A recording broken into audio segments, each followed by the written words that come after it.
하나님의 말씀은 요한복음 7장 37절에서 39절 말씀입니다. 신약성경 157면 요한복음 7장 37절에서 39절의 말씀을 찾아서 우리 교독하시겠습니다. 신약성경 요한복음 7장 37절에서 39절 말씀입니다. 명절 끝날 곧 큰 날에 예수께서 서서 외쳐 가라사대 누구든지 목마르거든 내게로 와서 마시라. 나를 믿는 자는 성경의 이름과 같이 그 배에서 생수의 강이 흘러나리라 하시니. 함께 읽으시겠습니다. 이는 그를 믿는 자의 받을 성령을 가리켜 말씀하신 것이라. 예수께서 아직 영광을 받지 못하신 고로 성령이 아직 저희에게 계시지 아니하시더라. 아멘. 할렐루야. 서로에게 평강의 복을 기원하는 마음으로 샬롬 인사 나누시기 바랍니다. 샬롬. 샬롬. 타는 듯한 목마름을 경험해 보신 적이 있으십니까? 우리 인체에는 70%가 물로 되어 있다고 하죠. 사람이 음식을 먹질 않으면 4주 내지 6주에 죽게 된다고 합니다. 물을 마시지 못하면 1주 만에 죽게 된다고 하죠. 우리 인체에서 1% 내지 3% 정도의 수분이 빠져버리면 탈수 현상이 일어나는 거죠. 그래서 견딜 수 없는 목마름과 피곤에 빠져들게 된다고 합니다. 한 5%의 수분이 빠지면 어떻게 되는가? 혼수 상태에 들어가게 된다고 합니다. 한 10%의 수분이 빠져버리면 어떻게 되는가? 죽게 된다고 합니다. 그렇게 우리 생명에 있어서 물은 중요합니다. 저도 제 의사가 저한테 그렇게 얘기를 해요. 당신 평생 두 가지를 조심하면서 살아야 된다. 하나는 dehydration, 탈수 현상 조심해야 된다. 그러니까 늘 수분을 충분하게 몸에다가 공급을 해 줘야 한다. 이렇게 얘기하고, 또 한 가지는 파이버, 섬유질을 잘 먹어야 된다. 그러니까 수분 공급과 섬유질 공급을 저한테 주문하시더라고요.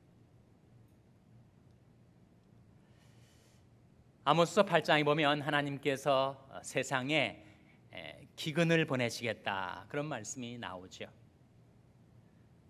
날이 이르면 내가 세상에 기근을 보내리니 물이 없어 가람이 아니요 양식이 없어 주림이 아니라 오직 여호와의 말씀을 듣지 못한 기갈이라고 하면서 사람들이 너무 목이 말라서 생수를 마시고자 하는 그 갈망 가운데서 이 바다에서 저 바다까지 북에서 동으로 사람이 비틀비틀 거리면서 물을 구하되 물을 얻지 못한다는 거예요.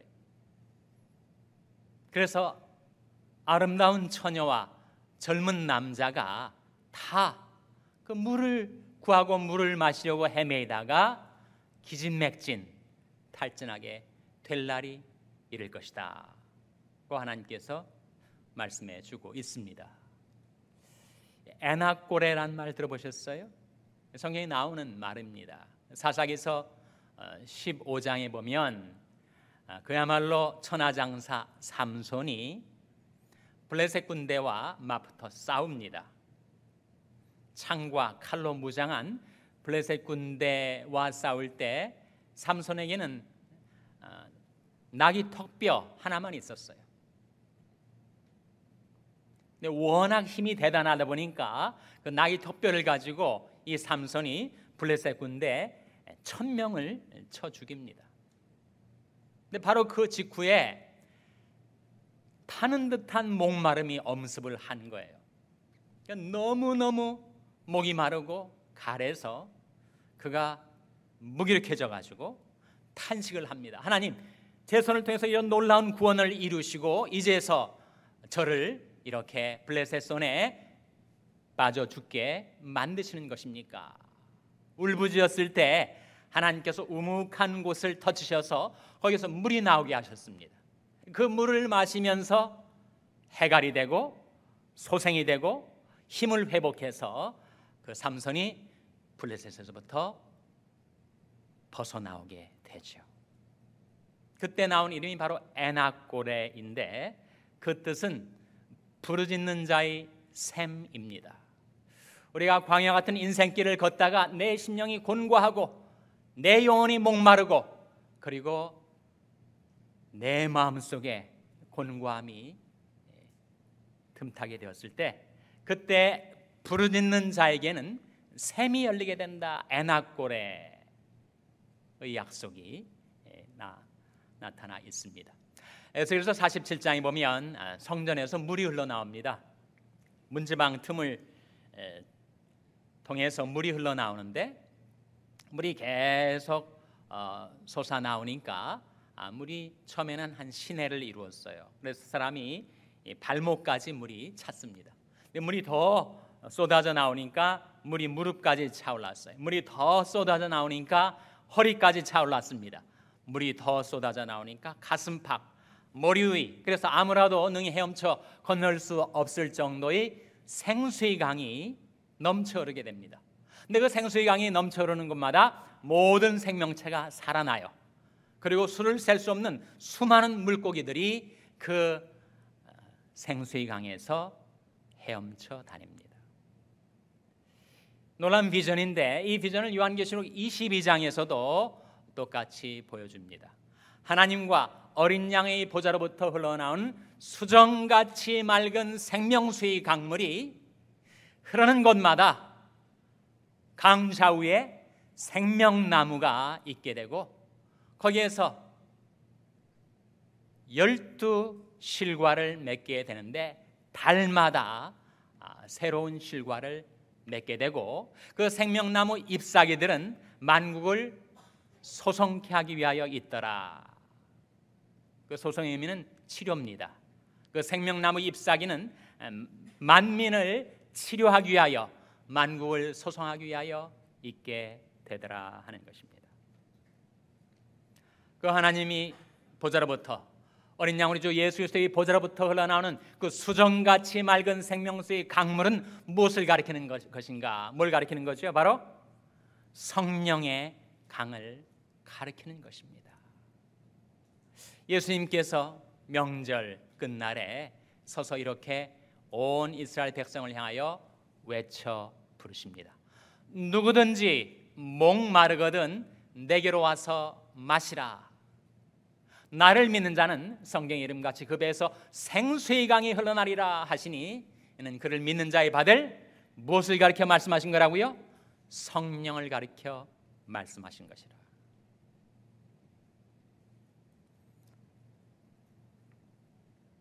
사막과 같은 광야 같은 황량한 인생길을 피곤한 몸으로 곤고하고 메마른 심령으로 살아가고 있는 우리들을 향하여 주어지는 이 놀라운 생명수의 강물의 약속.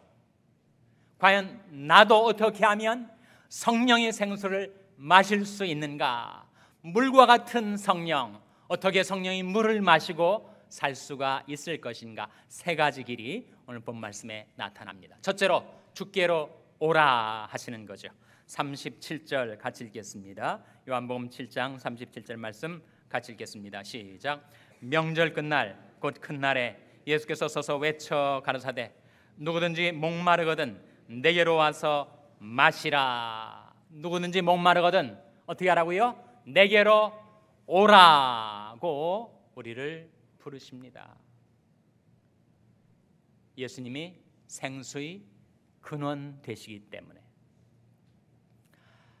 예레미야 2장 말씀해 보시면 하나님께서 이스라엘 백성을 보시고 탄식하시듯이 안타까이 말씀하시는 대목이 나와요. 이 백성이 두 가지 악을 내게 행하였나니 곧 생수의 근원되는 나를 버린 것과 스스로 웅덩이를 판 것인데 그것은 물을 저축지 못할 터진 웅덩이니라. 생수의 근원 되신 하나님을 버리고 내가 내 인생을 내 능력, 내 실력, 내 노력으로 한번 성공적으로 영위해 보겠다 나서서 물을 저장하려고 하는데 생수의 근원은 버려두고 그들이 만든 그 웅덩이는 물을 저축치 못할 터진 웅덩이였다는 거예요. 여러분, 우리가 생수의 근원 되신 주님께로 돌아 나올 때 우리는 생수를 마실 수가 있습니다. 너희 목마른 자들아 물로 나오라, 우리를 향하여 부르세요. 요한계시록 22장에 보면 종말에 나타날 사건을 예언하는 말씀 가운데 17절에 이런 말씀이 나옵니다. 성령과 신부가 말씀하시기를 오라 하시는도다. 듣는 자도 오라 할 것이요, 목마른 자도 올 것이요, 또 원하는 자는 값없이 생명수를 받으라 하는 말씀이 나와요. 누가 온 세상을 향하여 그렇게 외쳐 부르시는가? 가란 심령들을 누가 생명수 근원으로 초청하시는가? 누가 초청하신다고요? 성령과 신부가 말씀하시기를. 신부는 누구를 가리키죠, 여러분? 신부는 누구를 가리킵니까? 바로 그리스도의 신부, 교회를 가리키죠. 생수의 근원 되시는 우리 주 예수 그리스도께서 지금도 온 세상을 향하여 가란 심령, 메마른 심령으로 살아가는 자들 향하여 외쳐 부르시며 초청을 하시는데 오라 하시는도다. 듣는 자로 오라 할 것이요, 목마른 자도 올 것이요, 또 원하는 자는 값없이 생명수를 받으라.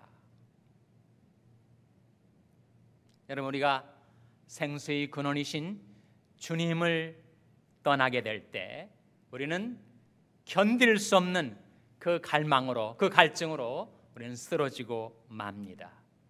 과연 누가 성령의 생수를 마실 수 있는가? 성령의 물을 마실 수가 있는가? 너희 중에 누구든지 목마르거든 내게로 와서 마시라. 주께로 오라. 우리를 부르시는 거죠. 하나님이여, 사슴이 시냇물 찾기에 갈급함 같이 내 영혼이 주를 찾기에 갈급하니이다. 내 영혼이 하나님, 곧 생존하시는 하나님을 갈망하나니 내가 어느 때에 나가서 하나님 앞에 배울꼬.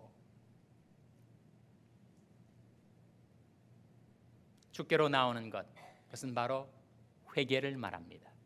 주를 버리고 내 마음 내 뜻대로 살고자 했던 내가 도저히 그렇게는 살 수 없지 깨닫고 돌이켜서 주님 앞으로 나오는 것이 바로 회개고, 우리가 언제 성령의 물을 마실 수 있는가? 회개할 때 성령을 받습니다. 너희가 회개하여 각각 예수 그리스도의 이름으로 세례를 받고 죄사함을 얻으라. 그리하면 성령을 선물로 받으리니. 나의 책망을 듣고 돌이키라. 보라, 내가 나의 신을 너에게 부어주며 나의 말을 너에게 보이리라. 그래서 우리가 성령의 생수를 마시는 길, 성령의 물을 마셔 가란 나의 영혼, 나의 심령을 죽이고 참 만족을 얻으며 살 수 있는 길이 무엇인가? 첫째로 주께로 오라 하는 것입니다. 둘째로 주를 믿으라 하는 것이죠. 38절 말씀 같이 읽겠습니다. 38절 말씀 시작. 나를 믿는 자는 성경의 이름과 같이 그 배에서 생수의 강이 흘러나리라 하시니. 누구의 배에서 생수의 강이 흘러난다고 했습니까? 나를 믿는 자는, 나를 믿는 자는, 주를 믿는 자는 그 마음이 시원케 됩니다. 상쾌해집니다. 주님께서 마시게 하시는 생수를 마시고 살기 때문입니다. 예수님께서 부활 승천하시기 직전에 제자들을 모아놓고 이렇게 말씀하셨어요. 요한은 물로 너에게 세례를 주었거니와. 그때 요한은 어떤 요한을 가리키죠? 세례 요한. 요한은 물로 너에게 세례를 주었거니와 몇 날이 못되어 너희는 성령으로 세례를 받으리라 말씀하신, 우리에게 성령으로 세례를 주실 분이 바로 우리 주님이시다라는 것을 믿을 때 우리는 성령의 물을 마실 수가 있어요. 믿음은 모든 사람들이 것이 아닙니다. 세상 사람들이 다 예수를 믿는 것 아니에요. 그래서 성령은 믿음은 모든 자의 것이 아니니라 말씀하시면서 너희는 좁은 문으로 들어가라 이렇게 말씀하세요. 이 세상에 수십억의 인구가 살고 있는데 가운데 진정 예수를 믿는 자는 소수에 불과하다는 거죠. 좁은 문으로 들어가라. 바로 우리 주님이 내게 생명수 샘물을 주신 분, 가난 나의 심령을 성령이 물로 만족케 하실 주님이라는 것을 믿는 자에게 성령이 부어지게 된다는 거예요. 누구든지 주의 이름을 부르는 자는 구원을 얻으리라. 애낙골에 부르짖는 자의 샘, 주님을 향하여 부르짖는 자, 주님을 믿는 까닭에 주 예수 이름을 부른 자에게 성령의 생수가 부어지게 된다는 거죠. 셋째로, 누가 성령의 물을 마시며 살 수 있는가? 주께 순복하는 자. 39절 같이 읽겠습니다. 39절 말씀 시작. 이는 그를 믿는 자의 받을 성령을 가리켜 말씀하신 것이라. 예수께서 아직 영광을 받지 못하신 고로 성령이 아직 저에게 계시지 아니하시더라. 이 괄호 안에 들어있는 말씀, 예수께서 아직 영광을 받지 못하신 고로 성령이 아직 저에게 계시지 아니하시더라. 그 말씀은 어떤 의미일까요? 예수께서 비로소 영광을 받으신 연후에야 성령이 저에게 계실 수 있게 될 것이다 하는 말씀이 뜻이 아니겠습니까? 그렇다면 여기에서 예수께서 영광을 받으신다는 이 말씀은 어느 사건을 두고 가리키는 말씀일까요? 그것은 바로 예수께서 십자가에 생명의 피를 쏟아 피 흘려 죽으시고 삶 안에 부활하시고 이제 승천하셔서 영광 받으실 사건을 가리키는 거예요.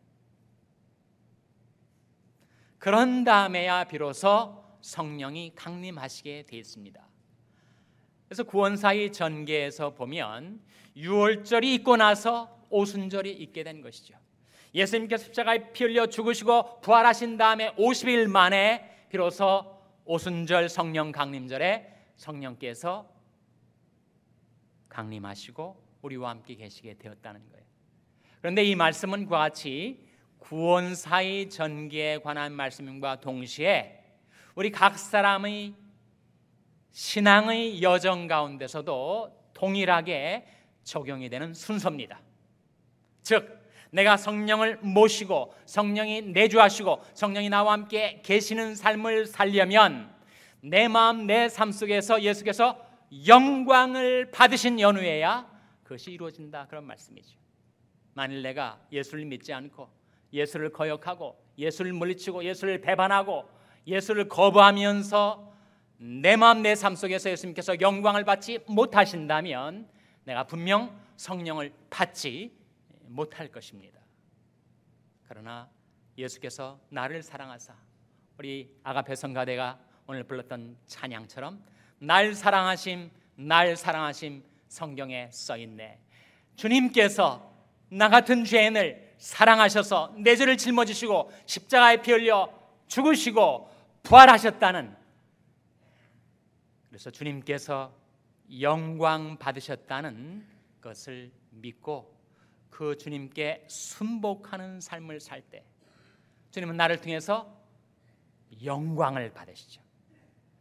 영원롭게 되십니다. 그래서 예수께서 아직 영광을 받지 아니하신 거로 성령이 저에게 계시지 아니하시다라는 말씀대로 내 마음 내 삶 속에서 주님께서 여전히 영광을 받지 못하신다면 나는 성령을 받지 못하고 말 거예요. 그러나 내가 예수 그리스도의 십자가의 죽으심과 부활, 지금도 승천하셔서 영광 가운데 나 같은 비천한 인생을 긍휼히 여기셔서 나를 위하여 기도하고 계신다는 사실, 시몬아 시몬아 보라, 사단이 밀가부로 타려고 너희를 청구하였으나 내가 내 믿음이 떨어지지 않게 하여 너를 위하여 기도하였느니 너는 돌이킨 후에 내 형제를 굳게 하라고 말씀하신 것처럼 시몬 베드로를 위하여 기도하신 주님께서 나의 이름을 부르시면서 나를 위해서 기도하신다는 사실을 믿고 예수를 나의 주, 나의 왕으로 모시고 사는 자, 그것이 주님을 영화롭게 하는 삶, 주님께 영광 돌리는 자의 삶의 내용이 아니겠습니까? 만일 우리가 그렇게 살 수 있다면 내 안에 성령이 계시게 된다는 말씀이죠. 하나님은 누구에게 성령을 주시는가? 자기에게 순종하는 자에게 주십니다.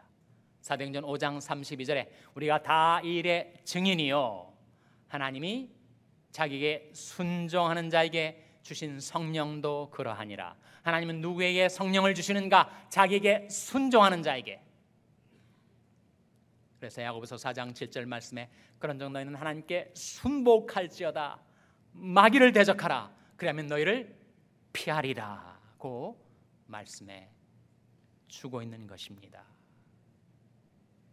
그래서 우리 모든 인생들은 그 심령, 그 영혼, 그 심중에 타는 듯한 목마름, 갈망을 가지고 살아가는데 그러한 우리들 위해 주시는 이 생수의 약속이 과연 누구에게 실현되는가? 누가 성령의 물을 마시고 살아갈 수 있는가? 세 가지 길을 오늘 본 말씀 우리에게 일러주셨습니다. 첫째로 주께 돌아오라.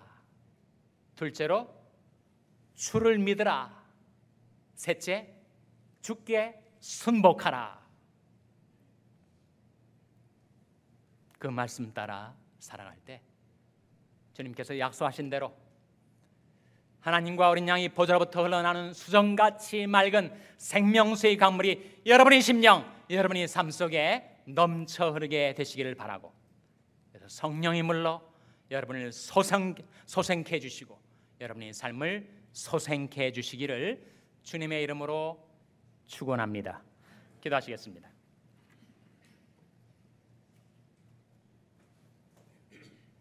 아버지 하나님, 오늘 저희들에게 성령의 생수의 약속을 베풀어 주신 것 감사를 드립니다. 저희들이 주님께로 돌아 나왔습니다. 저희들이 주님을 믿습니다. 저희들이 주님께 순복하며 살겠사오니 약속하신 대로 성령의 물을 마시고 살게 하여 주시옵소서. 저희와 저희 자녀들과 저희 교회를 성령의 생수로 소생케 하여 주시옵소서. 예수님의 이름으로 기도하옵나이다. 아멘.